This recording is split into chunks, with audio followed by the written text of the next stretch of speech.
approaching the last word, and the big question on everybody's mind is who will be the Mukhya Mantri or the Chief Minister of Madhya Pradesh, Chhattisgarh and Rajasthan.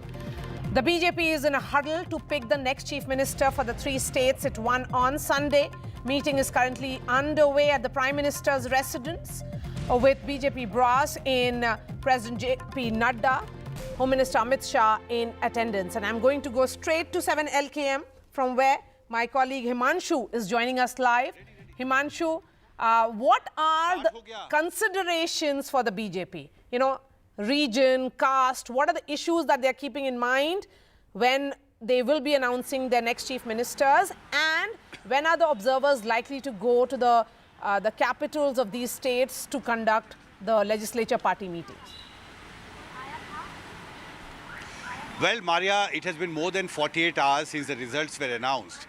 But the BJP central leadership is yet to decide when the meeting of the new MLAs in all these three states will be held and who are the central observers who will be sent from Delhi. But I've been told by sources that deliberations are in the final stages now.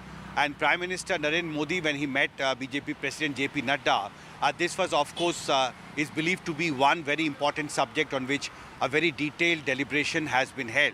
But we have been told that there are still some more confabulations that are likely to be held before an announcement will be made as to when the newly elected MLAs meeting will be held and who are the central observers who will be sent from Delhi. But clearly, BJP, of course, is trying, BJP central leadership is trying very hard to arrive at a consensus as to who should be the chief minister in all these three states. But at the moment, the deliberations are in final stages, and I think very soon it will be announced when the newly elected MLAs meeting will be called in Chhattisgarh, in Madhya Pradesh and in Rajasthan. And central observers, once they are nominated, we will know more about this story, I think, in next 24 hours. Marya. I have one more question to you, Himanshu. You know, having covered the BJP for several years, I know that, you know, second guessing any decision of the leadership is like, you know, shooting in the dark, perhaps. But my question to you would be that are there other leaders, in the sense that state presidents and others present, the in charge of various states, also in attendance there?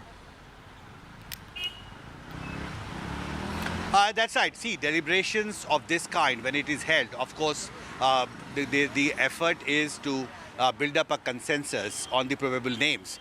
Remember, BJP went into these three states with a new strategy.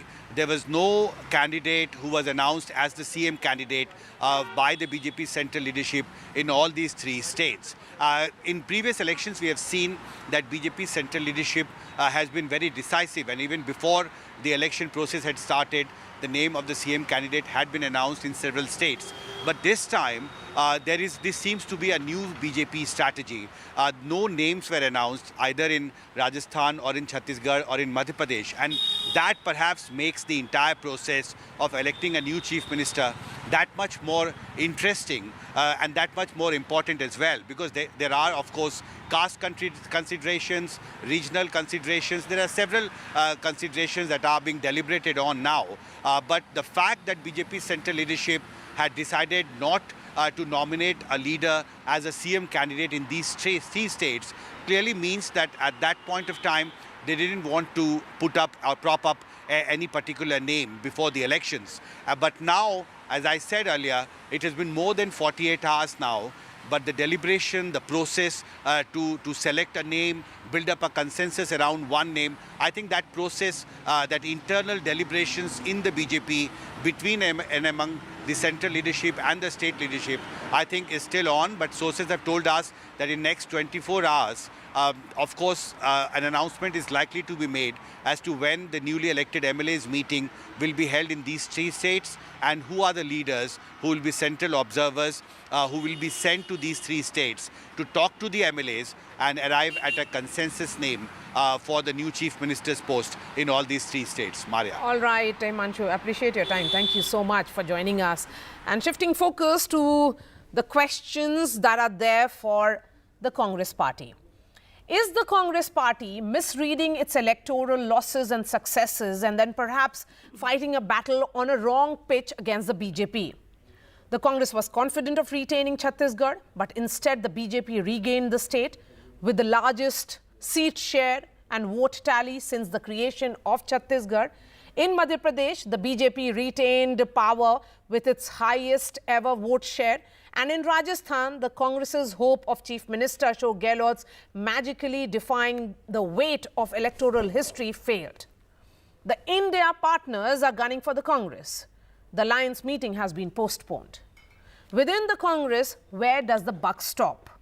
Are Gandhis accountable? As Rahul Gandhi had made caste census and Mohabbat Ki Dukaan a narrative, and it failed, certainly, to impress the voters. The much-hyped Bharat Jodo Yatra has not helped much in the election states. Is there a crisis of narrative in Rahul's politics? Is he being badly advised of what clearly seems to be an NGO-style politics, an extreme stand on entrepreneurs and big businesses? Is it time for Rahul Gandhi to rewrite the political script? And can he reimagine his politics? Those are the questions I wish to answer over the next few minutes. Shruti Kapila is joining me here in the studio. She's the Professor of History and Politics at the University of Cambridge. Amitabh Tiwari, political strategist. Sandeep Shastri, National Coordinator of Lok Niti. Sanjay Jha, former member of the Congress Party. Shruti, beginning with you. Where is the Congress narrative going wrong, and how much is Rahul's advisors responsible?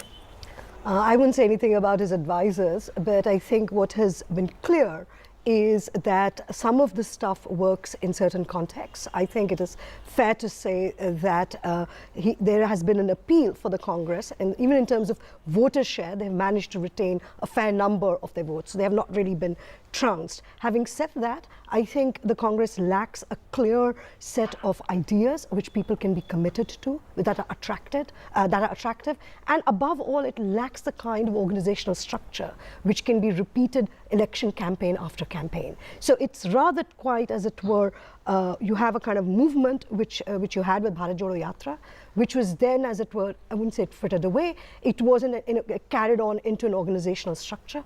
So there isn't, as it were, a kind of persistence of narrative. Yes. And I also think that you need a much more imaginative politics, both on caste, which is not to say that caste doesn't matter. It's just that it is very mobile in terms of its political, moorings at the moment, which is why the BJP has been able to attract certain groups which were otherwise hostile to it. Yes. So I think so. Yeah. So I think it's a kind of mixed picture, and above all, precisely because the Congress represents a kind of diversity of ideas, regions, peoples, it has been unable to kind of centralize a message. Yes. So that's absence of a message or misreading of its electoral losses and successes, Professor Shastri. Where does the buck stop? You know, my question is that there is no deliberation. We don't know that does even the Congress party know where they are going wrong. So that's why I want to understand from you, are they not able to send the right message, and why are they not able to read messages? Marya, I would not be surprised if in the next few days, the collective responsibility for the defeat by the party would be taken like they have done in the past, without really putting their finger on where the challenge is. And now to respond to your specific question, Marya, I would say there are three things. In the defeat in the three states which we have just seen, I see three things clearly coming up.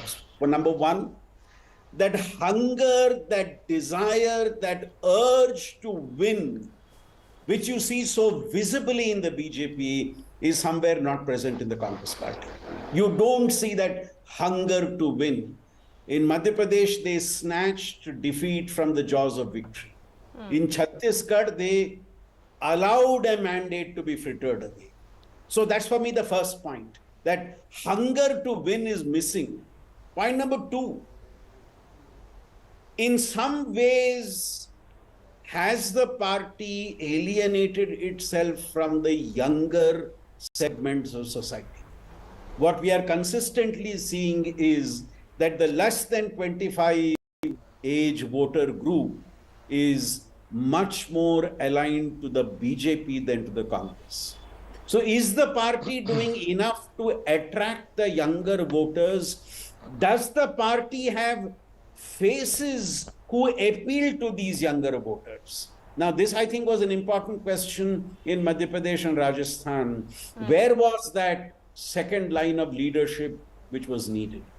And third, what you mentioned yourself, Marya, the caste census as a package before the people doesn't seem to have worked, though questions of social justice should be central to what the Congress party talks about, because the disadvantaged social groups and the disadvantaged economic groups were the ones who continued to support the party. Yes. So I would say these are the three areas which require a focus. So let me ask Amitabh Tiwari, three areas where the Congress needs to look at. Because if we were to look at Bharat Jodo Yatra per se, and I'll ask the producer to put those graphics on our television screens, Rajasthan, Madhya Pradesh, Telangana, how the Yatra panned, which seats it covered, and most of those seats were lost by the Congress, besides losing the states. See, essentially, people don't learn from the mistakes. But here is a party where the party does not learn from its success. Wherever it has defeated BJP in the past, including Himachal and Karnataka recently, they have a template of success. Now they followed that template only in Telangana and not in the three other states which went to polls. That is of combined leadership, one, making the election local, a seat by seat election, and raising local issues. After Karnataka, what has happened is that this caste census thing has sprung up. You mentioned about the Bharat Jodo Yatra. At the time of Bharat Jodo Yatra, this topic was nowhere in discussion. It came after Nitish Kumar released the survey. Mainly after the Karnataka victory. And that has of course not clicked with the people, because if a party has a slogan of Jitni Abadi Utna Hak, it is not showing that intention in its ticket distribution, in its CWC, in its cabinet composition. So how will people trust a party which is giving a formula but not keeping that commitment in its own organizational structure? That's one or 2 points. And the third point is that across all states, unemployment, price rise, poverty are the issues. Economy is a pain point. This is what was highlighted in Telangana, and you were able to defeat a government which, quote unquote, has worked well on delivery, because you were able to highlight the urban-rural divide, the bridge between the haves and the have-nots. So these are the 2-3 lessons which the party needs to take. It needs to go with combined leadership, raise local issues, not go after issues like crony capitalism, Adani, etc., which do not resonate with the people, which most of the people in India do not understand. And no personal attacks against the Prime Minister, because that backfires. Sanjay Jha, as a former Congress leader, is Rahul Gandhi wrongly advised? But the larger question is also that you may say that he is no longer the Congress president, but he is very central in all the decision makings of the Congress. Marya, I think Rahul Gandhi has a peculiar predicament. Whether you do or you don't, you are damned. And I think that could be, in my opinion, brutally unfair. But let me address the larger question first. The Congress has won Telangana, and I think that's a significant triumph that we should not underestimate the impact of or the import of. Point number 2, it has won more aggregate votes, if you count all the 5 states, than the BJP. So for the first time, and I will concede that in the past, the Congress has correctly been accused of not having the appetite for a victory. But I do believe that irrespective of some disappointing results in the Hindi heartland, it was a fairly vigorous campaign. But what are the big lessons that emerge? Marya, in my opinion, I think Amitabh was talking about jobs, inflation, etc., etc. Now, I want to make 2 points to you on your show, which I have told the Congress internally before, and I don't think is a public secret. Many people have articulated the same thought. I believe that when it comes to identity politics, Narendra Modi and the BJP have made Hindutva a very integral, intrinsic element of Indian politics. To say that I will not engage in that debate with a counter narrative which challenges BJP becoming the big custodian of the Hindu sentiment by talking about jobs and inflation, which are a reality, by the way, but they will not work electorally because Hindutva or religious identity overwhelms them because it's emotive, it's more visceral. And I think the Sanjay Congress Jha, party hasn't understood that for the last I year. think the Congress party tried to use another emotive card, which was in the form of the caste census. But my argument is that it is full of dichotomy because the Congress party has always been on the margins of OBC politics.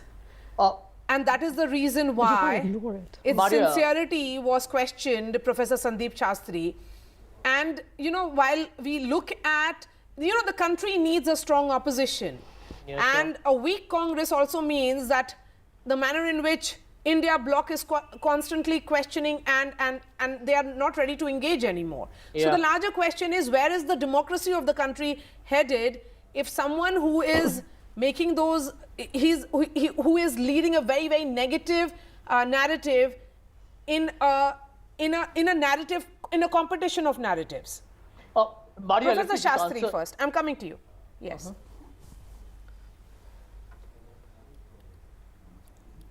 Professor Shastri, if you can hear me. Yeah. Okay, the question was addressed to me, yes. Now, I fully concede some of the points which Sanjay ji made. I think the Congress needs to come up with a alternative narrative which is equally attractive.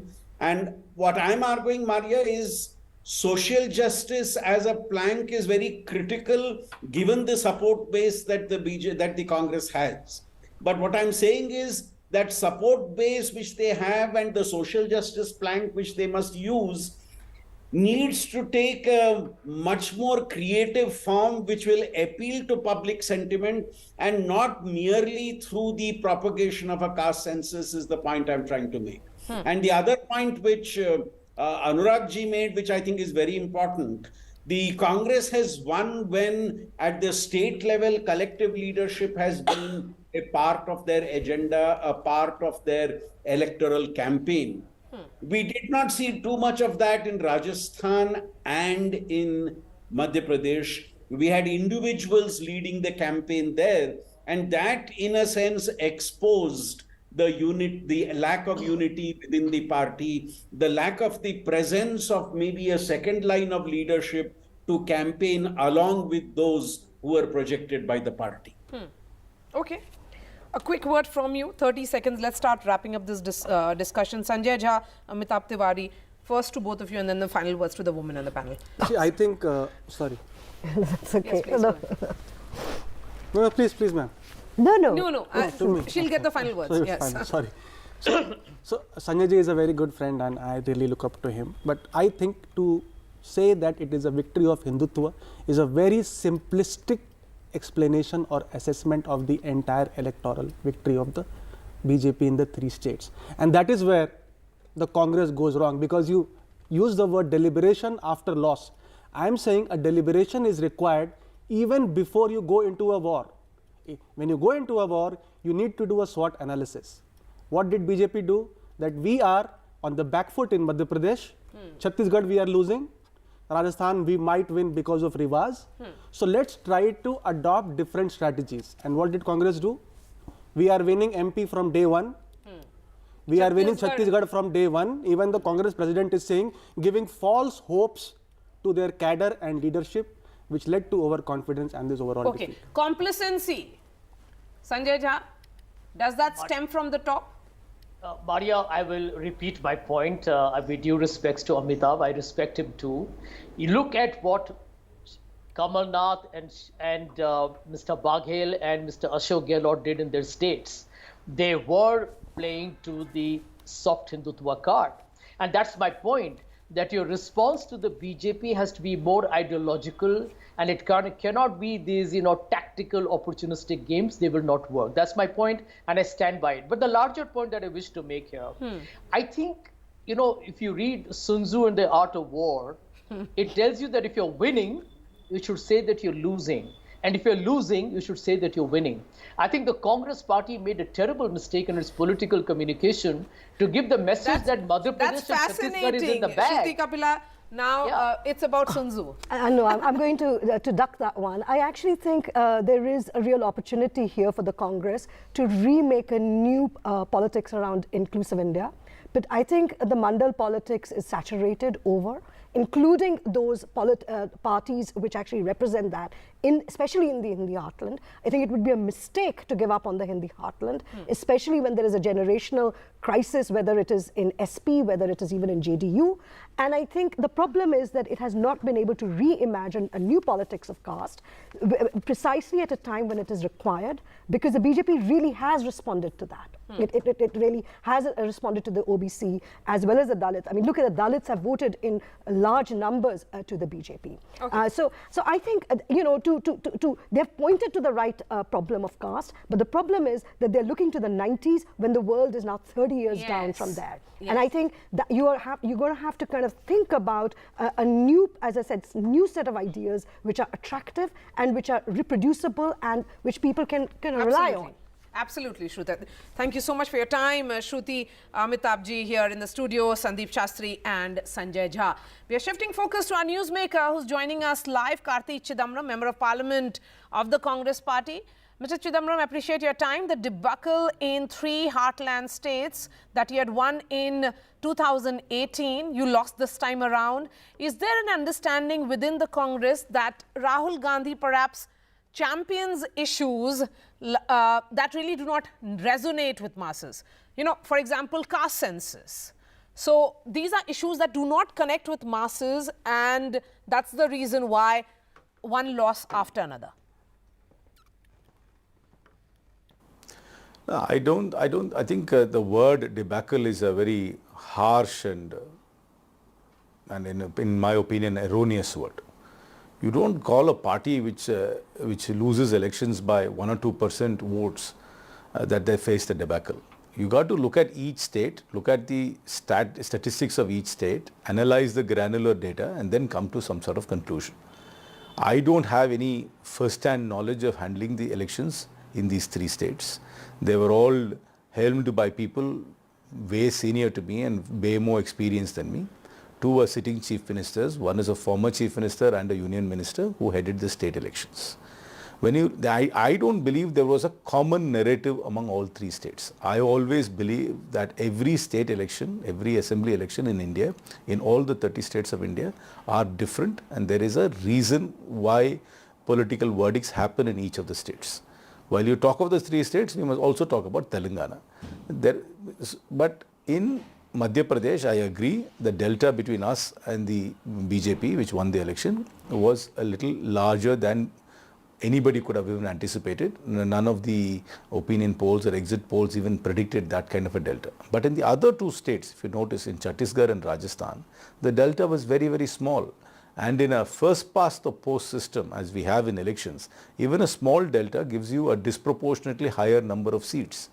That small delta, in my opinion, can be overcome. But I mean, I don't have the exact strategy of it, but definitely through tactical alliances and better ground management can overcome those small deltas. Okay, Bharat Jodo Yatra was an attempt of relaunching Rahul Gandhi. And we are looking at some statistics which certainly show that Bharat Jodo Yatra did not really help. See, first and foremost, I don't believe that national leaders win state elections. I really don't.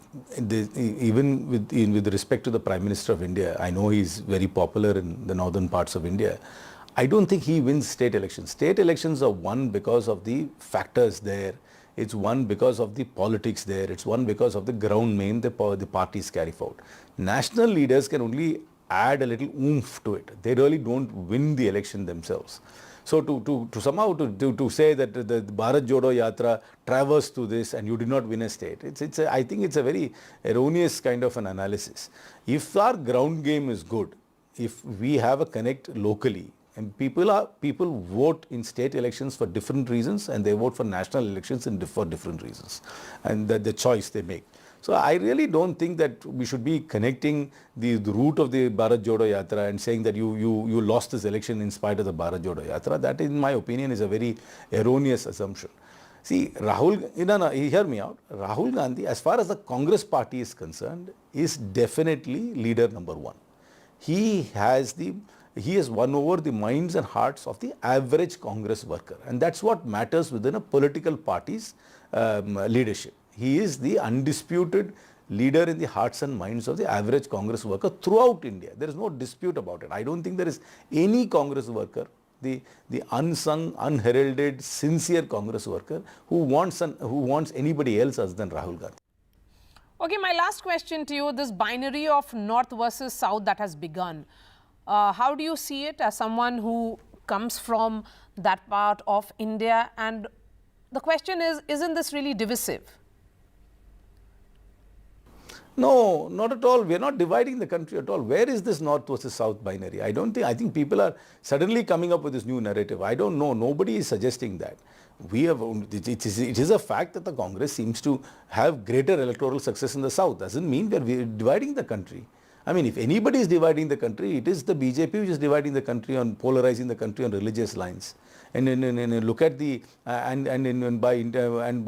bringing in their totalitarian view of society. I mean, their Ayatollah Hindutva which they bring in. We are not dividing society. There is no North-South divide. I mean, there are obvious differences. There are statistical differences between the North and South in certain regards, and sometimes people might highlight it. But we are not dividing the country.